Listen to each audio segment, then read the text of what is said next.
There's a big problem facing us here in the facility management industry, and it's somewhat chilling in that the number of men and women aged 20 to 30 wanting to come into the profession is there just aren't enough people to fulfill the number of roles and jobs that exist. What can firms do to find the talent that they need? And I was at a panel discussion this morning, and Dr. Sharon Jay, who's the Director of Sustainability for the NYC Department of Education, really had a couple of great ideas for outreach. I had a really good mentor in one of my bosses, and I worked for him twice at 2 different places because he mentored me. And he was signed up for the mentor program through the Atlanta chapter of IFMA, and he does it consistently because he understands that we need people to replace people that are retiring.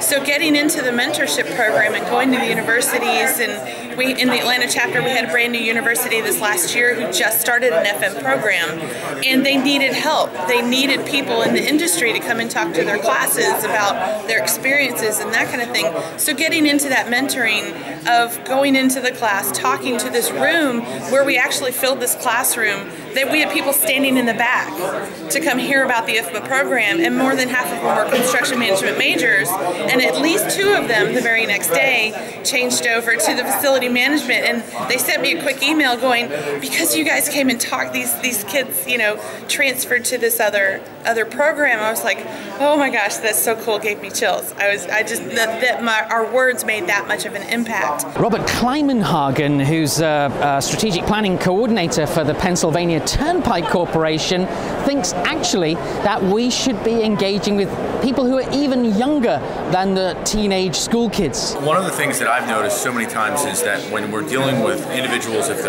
my youngest daughter is 6 years old, and she asks, what do I do for a living? And I try to explain that to her as a facility manager, and what are the different aspects that go into facility management. But whether it's a 10-year-old or a 12-year-old, you go in and you explain what facilities management is, and when you do that, you see this light bulb that goes, oh, I know what that is, or I know somebody who's in that field, they may not know the particular terminology of it. So it's something where you have to find those individuals. When you see that little bit of light, you capture it and you just talk to them. Curtis Bragg, who's Vice President of Strategic Integration at Aramark, headquartered here in Philadelphia, had a slightly different view. His thoughts were that actually we need to reach out to the 20-plus age group, but with a very specific message. So when you look at millennials, they have 2 primary goals: be rich, be famous. And neither one of those goals are going to necessarily be achieved taking the path of facility management. But from our view, and from many of the practitioners within facility management, when we talk about facility management, we talk about what it is and what it was in our own career path.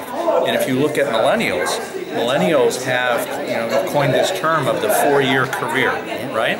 So it's not necessarily I'm going to work at one place for 4 years. Yes. It's that I'm going to do something for 4 years, and I'm going to do something else for 4 years, and I'm going to progress through that. Yes. So they have tremendous skills, and I think the opportunity with millennials is to present to them the future of FM, because that's what will get them excited. That's where they'll connect the dots of where my entry point is, and then I can determine where that's going to provide me a career path if I'm interested in a career path. Curtis also suggested that the core skills that we teach in FM actually need to be even broader. I would broaden the core curriculum to include business finance, global finance, things that are important to organizations in terms of how they stay in business and how they thrive. So if I have an opportunity to speak to a CEO and I have 30 seconds, I don't want to tell him things that are going to make me feel good that I told him. I want to say things to him that's going to make him feel good that he heard them. And the only way that's going to happen is if I'm communicating to him in a way that he understands, which is performance metrics.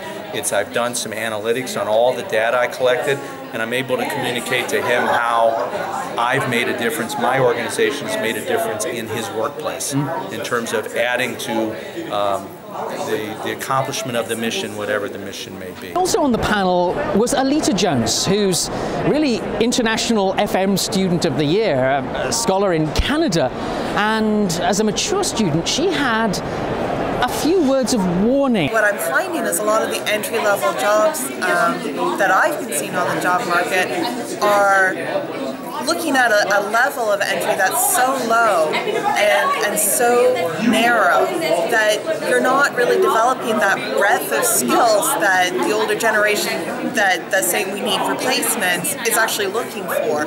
And so I think you really need to look at saying if we're going to bring up a new generation to replace the people who are starting to come up to our requirement, how can we integrate them at the beginning where they're still going to be able to get that breadth of knowledge? If you're bringing someone in to do service calls and basically sit at a computer doing data entry, how is it that you think that job's going to help them build up to where they're going to need to be in 5 to 10 years? And the answer is it's very difficult from that place to grow. And maybe we can look at how can we get more growth for the new generation that's coming in. Outreach is absolutely critical for all of us in FM. Senior executives, we need to engage with our organizations and help create mentors, greater mentoring opportunities, greater internships. In the chapters of our organizations, chapters of IFMA, we want you to reach out, go to the local schools, talk about what FM is. Yes, we know what a doctor does, yes, we know what the police do, but no one is going into the schools and talking about FM, facility management. So make that your challenge. I put that to you as my challenge. The gauntlet I throw down to you is outreach, outreach, outreach.